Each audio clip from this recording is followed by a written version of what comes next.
Since the breakout of war in Europe, things have escalated significantly.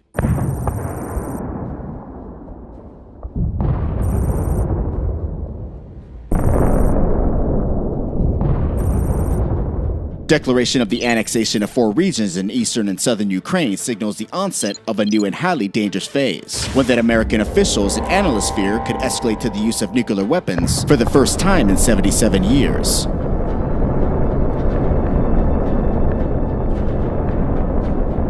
Today we're going to explore the worst-case scenario. How would the United States respond to a Russian nuclear escalation in Europe? The hard truth is that since 1949, there has only been one response the United States has planned for.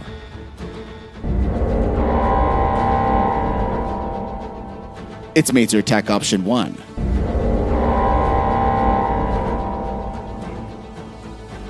But how exactly would an American thermonuclear attack on the Russian Federation play out? What exactly is America's Russian nuclear war plan? How many nuclear weapons would be launched on direct order from the president? How many Russian casualties could we expect after American bombs reach their destinations? How would Russia respond? What risk would America's civilian population face? What would the European continent look like going forward? And most importantly, could the United States defeat Russia in a global thermonuclear exchange?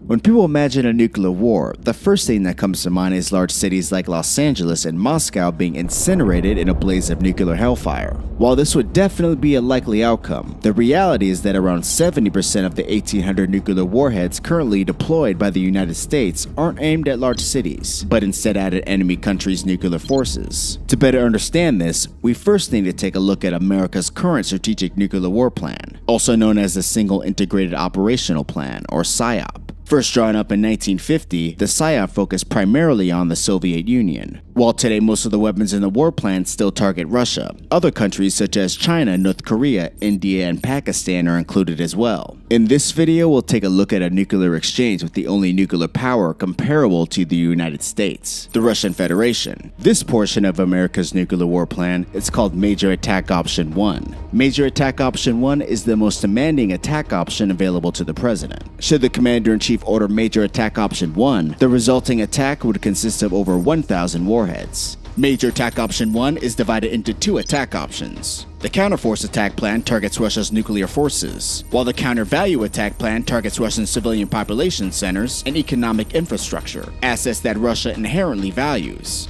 First, let's take a look at America's counterforce attack option, as it's the most demanding and most likely attack option to be selected by the president.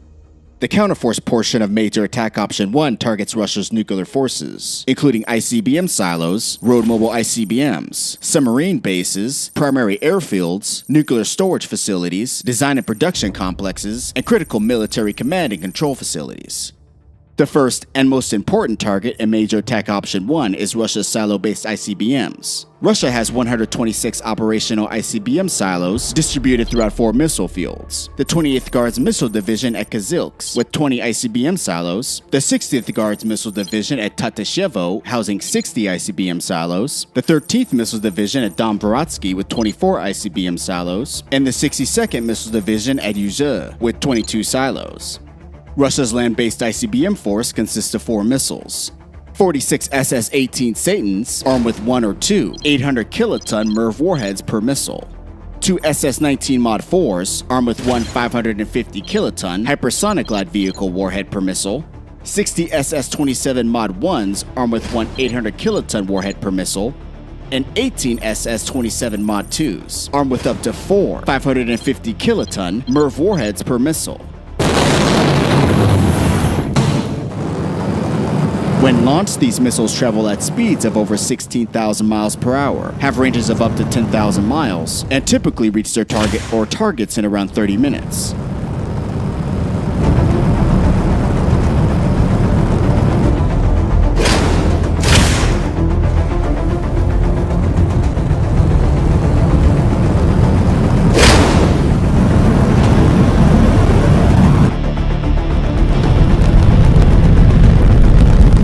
Altogether, these 126 missiles carry 211 warheads, representing 15% of the strategic nuclear weapons currently deployed by Russia. When added up, Russia's land-based ICBM force can deliver a total explosive yield of 150,000 kilotons, or 19,000 times the destructive power of the bomb dropped on Nagasaki in 1945. As with all things, there are advantages and disadvantages when attacking Russia's silo-based ICBMs. The primary advantage is that their locations are commonly known, and therefore they can be easily targeted. The primary disadvantage of attacking Russian ICBM silos is their fast launch time. Like the US ICBM force, they can be quickly launched. As a result, they need to be the first target hit in a first strike. Secondly, Russia's ICBM silos are a high threat due to their long-range targeting ability and high weapon payload. It's believed that Russia's silo-based ICBMs are exclusively reserved for targets in the US. Furthermore, destroying Russia's entire ICBM force in a preemptive strike can be problematic. When attacking Russia's silo-based ICBMs with nuclear weapons, one of the most critical metrics a US war planner must determine is silo survivability. Silo survivability is calculated with a probability of kill, or kill probability. A Russian silo's kill probability depends on three factors: the hardness of the silo, the size or yield of the warhead delivered to the target, and the total number of warheads used to attack each silo. A silo's hardness determines its ability to withstand the effects of a thermonuclear explosion, and thus protect the underground missile. Taking a silo's hardness and other factors such as launch malfunctions and warhead detonation failures into account, US war planners would assign 2 high-yield warheads per silo to achieve an average kill probability of 99.5%. The United States would want to hit these silos hard and fast, so they would use sea-based ballistic missile submarines to get the job done. Ballistic missile submarines are optimal due to the higher yield warheads that they carry, the closer locations at sea, and shorter flight times, which would give Russia virtually zero warning before bombs are already hitting their targets. The attack would use a total of 252 nuclear warheads, delivered from 63 Trident II missiles, with 2 475 kiloton W-88 warheads targeting each silo. The attack would expend 25% of the US's sea-based ICBM force. Delivery time would be around 15 minutes from launch, and silos would be hit with ground burst detonations. Remember the term ground burst. This will be Up next, we have Russia's nuclear-powered ballistic missile submarine bases and naval facilities. The Russian Navy operates 10 nuclear-powered ballistic missile submarines of 2 classes, 5 Delta IV and 5 Borealis-class submarines. Each submarine can carry up to 16 submarine-launched ballistic missiles, with each missile armed with up to 4 100-kiloton warheads. The total number of warheads carried by Russia's nuclear submarine force is around 600 warheads. Today, the principal Russian naval targets for U.S. strategic nuclear weapons are likely to be the ballistic missile submarine basing areas of the Northern Fleet and Pacific Fleet. 7 nuclear-powered ballistic missile submarines are deployed at 2 Northern Fleet bases, and 3 nuclear-powered ballistic missile submarines are deployed at 1 Pacific Fleet base. Since not all of Russia's nuclear-powered ballistic missile submarines are fully operational, with either 1 or 2 at various stages of maintenance, war planners must assume that many, most, or possibly all of the submarines docked at naval bases are at some stage of alert, and thus start potential stationary firing platforms. Therefore, targeting nuclear-powered ballistic missile submarine bases would be a top priority. War planners must also consider the possibility that Russian nuclear-powered ballistic missile submarines might disperse to other naval bases. As a result, other targets would include naval shipyards, ship repair yards, weapon communication centers, fleet headquarters, and refueling facilities. To achieve this, Russia's Northern Fleet would be targeted with a total of 92 330-kiloton W-87 warheads, delivered by Minuteman III ICBMs. Narapicha Naval Base would be hit with 8 warheads, while Yaghelnaya Naval Base would require 10. Russia's Pacific Fleet will be sufficiently destroyed using 45 Minuteman III ICBMs. Rabaki Naval Base alone will be hit with 12 330-kiloton warheads.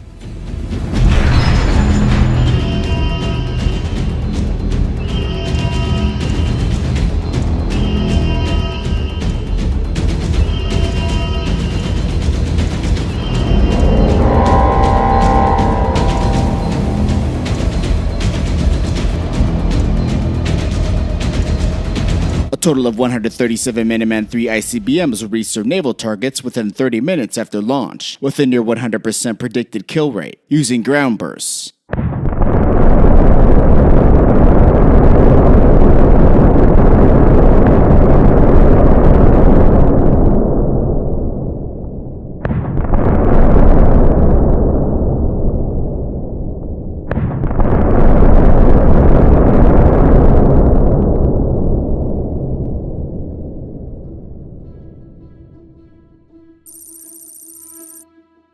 Up next, we have Russia's Strategic Bomber Force. The Russian Air Force currently operates a fleet of 50 strategic bombers. Russia's strategic bombers are organized into 7 bomber regiments and 2 heavy bomber divisions at 4 bases. The 52nd Heavy Bomber Regiment at Shakova Air Force Base, the 22nd Heavy Bomber Division at Angles Air Force Base, the 200th Guards Heavy Bomber Aviation Regiment at Bela Air Force Base, and the 326th Heavy Bomber Division at Ukrainian Air Force Base. There are over 500 nuclear weapons currently deployed at strategic bomber bases within the Russian Federation. Russia's bomber fleet consists of 39 Tu-95 MS Bear H bombers and 11 Tu-160 Blackjack bombers. The Tu-160 Blackjack can carry up to 12 250 kiloton AS-15 Kent air-launched nuclear cruise missiles. Each missile contains 30 times the destructive power of the bomb dropped on Hiroshima. The Tu-95S Bear H is a long-range heavy bomber with the ability to travel up to 8,000 miles without refueling. The Tu-95 MS Bear H contains up to 16 250 kiloton AS-23 subsonic air-launched cruise missiles.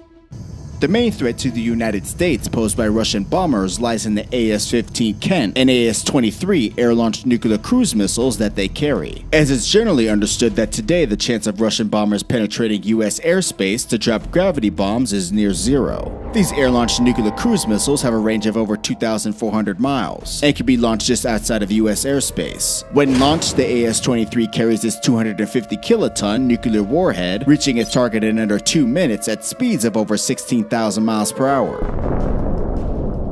The primary objectives for attacking Russia's strategic bomber force would be to destroy strategic bombers and other aircraft on the ground, crater airfield runways, damage other long-range aviation assets such as fuel storage and aircraft repair and production facilities. An effective attack on Russia's strategic bomber force would focus on the following strategic aviation targets: the main air bases at Shakova, Angles, Bela, and Ukrainia, a training base at Rozan Heavy Bomber Flight Test Center, both Kazan and Kazan Heavy Bomber Production Facilities, forward air bases, and additional air bases that could be used for the dispersing of strategic bombers, refueling tankers, or establishing air bases for potential Russian fighter escorts. A total of 73 300 kiloton W-78 warheads delivered by Minuteman III ICBMs would be allocated to destroy Russia's strategic bomber force, and as a result, grounded planes would be destroyed, runways would be cratered, making it impossible for heavy bombers to take off, and leaving surviving aircraft trapped.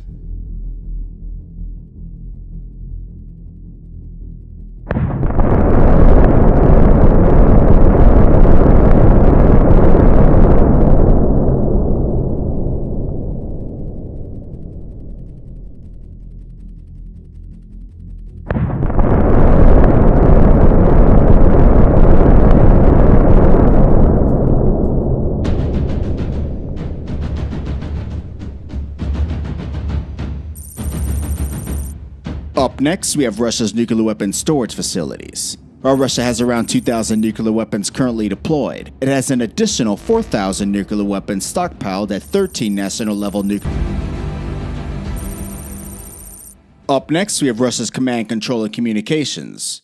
In general, there are 3 primary targets associated with Russia's command, control, and communications: space telecommand and Earth satellite stations, and telecommunication centers. The first and most important targets for destroying Russia's military command and control and communications would be 2 space telecommand centers and 44 Earth satellite stations. These 46 satellite facilities perform critical functions that allow communications to flow between Russian leadership and deployed nuclear forces in a time of a crisis. Some of these critical functions include ballistic missile early warning.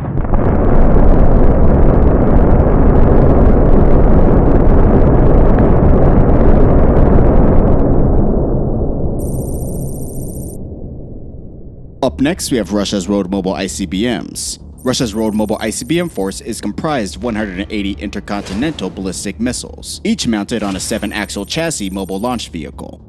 Russia's land-based road mobile ICBM force carries 3 missiles: 27 SS-25s, armed with one 800 kiloton warhead per missile, 18 SS-27 Mod 1s, also carrying an 800 kiloton warhead per missile, and 135 SS-27 Mod 2s, armed with 4 500 kiloton MIRV warheads per missile. Each missile is mounted on a 14x12 artillery truck, designed and developed by MAZ, Minsk Automobile Plant, in what is now the country of Belarus. This mobile launcher is capable of moving through roadless terrain and launching launching a missile from any point along its route. When launched, these three-stage solid-fueled ICBMs have an operational range of 6,800 miles, travel at speeds of up to 16,000 miles per hour, and typically reach their targets in around 30 minutes. Accompanying the missile when it's deployed to the countryside are two other vehicles, a 4x4 mobile command post that carries the required support facilities, and a communications relay station that uses tropospheric communication antennas mounted on an extendable mast framework. Russia's road mobile ICBMs are located at 7 bases: Vypolsovo, Taikovo, Yashkar-Ola, Nizhny Tagil, Novosibirsk, Barnaul, and Irkutsk. In general, there are 3 types of targets associated with Russia's road mobile ICBMs: hardened organizational and/or communication structures located at each base, 180 vehicle shelters in the 20 garrisons at each road mobile ICBM base, and any of the 60 groups of 3 ICBM launcher vehicles that may disperse during a nuclear conflict. As with all things, there are advantages and disadvantages when attacking Russia's road mobile ICBMs. The primary advantage is that Russia's road mobile launchers are far easier to destroy than their hardened silo-based counterparts. Disabling a road mobile launcher is simple. The vehicle only needs to be overturned. This is easily achieved with a thermonuclear explosion. Whether located in hardened shelters on one of their 7 bases, or even in the field, several of Russia's road mobile launch vehicles can be threatened and destroyed over an area of approximately 26 square kilometers by a single airburst detonation. Therefore, in the case of a total surprise attack, large numbers of road mobile launch vehicles in an unhardened shelter can be easily destroyed using a small amount of warheads. Secondly, Russia's road mobile ICBMs have a slower response time than their silo-based counterparts. Typically, road mobile ICBMs remain in garrison until tensions merit dispersal to the countryside. Therefore, the survivability of Russia's road mobile ICBMs depends heavily on adequate intelligence and advance warning of a pending attack. Furthermore, their dispersal in a crisis complicates command and control, making the steps to prepare for a launch far more time-consuming. The primary disadvantage of attacking Russia's road mobile ICBMs is that targeting dispersed road mobile ICBMs can be difficult, while the primary defense of Russia's silo-based ICBMs is their hardness. The primary defense of road mobile ICBMs is their ability to leave their bases and disperse, in Russia's case, into the surrounding forest, with sufficient warning time and insufficient satellite visibility for the attacking country to track mobile launchers. The area that road mobile ICBMs could be in would be too large to be bombarded by America's nuclear arsenal, thus ensuring that Russia's road mobile ICBMs would survive an attack. Furthermore, not sufficiently destroying Russia's road mobile ICBMs in a first strike would put America's civilian population at high risk, given that the SS-25 and SS-27 ICBMs carry only one high-yield warhead of probably limited accuracy. A recently declassified CIA document concluded that Russian war planners treat these 45 ICBMs as counter-value weapons, aimed at high population centers in the continental US. Taking this vulnerability analysis into account, U.S. war planners would target Russia's road mobile ICBM force using Trident II submarine-launched ballistic missiles, armed with 475 kiloton W-88 warheads. Aim points would be limited to the road mobile SS-27's operating bases and garrison targets. 2 475 kiloton ground bursts would be assigned to each of the 7 operating bases and 20 garrisons. In all, an attack would consist of 54 warheads, with a total yield of 26.7 megatons. Warheads would reach their targets within 15 minutes after launch. Within the ground burst detonation is a nuclear explosion in which a weapon is detonated on or slightly above the surface of the Earth. Under these conditions, the total area affected by the blast is less extensive than that for an airburst, but the resulting radioactive fallout is massive. As a result, an estimated 8 million Russians would be dead within 45 minutes after launch. Furthermore, due to the high levels of radioactive fallout, radiation sickness, starvation, and other environmental factors, U.S. war planners estimate that an additional 10 million casualties would occur over the next 2 weeks.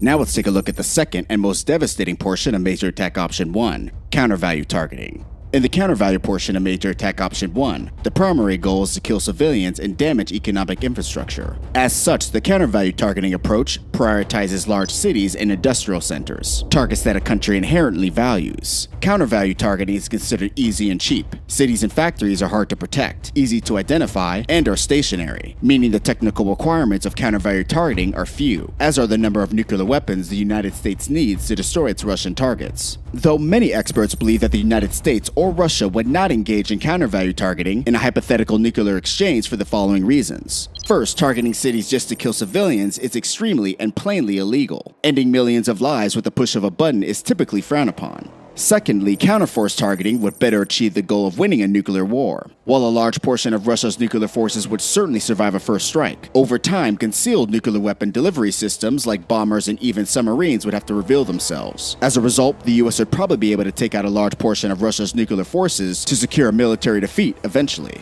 Lastly, counter-value targeting on the part of the US or Russia would be suicidal. In other words, if the US decided to target Russian cities, it would be risking the lives of tens or hundreds of millions of its citizens and the destruction of its economy. As of 2010, the US explicitly states in its nuclear policy that it won't engage in counter-value targeting. But if American cities were targeted in a global nuclear exchange, the US would certainly respond in kind. Even though a counter-value attack would be unlikely, how would the US carry out one? What cities and how many Russian civilians would be targeted? Which weapons in America's nuclear arsenal would be used? What would the European continent look like going forward? And most importantly, how many Russian civilian casualties could we expect from a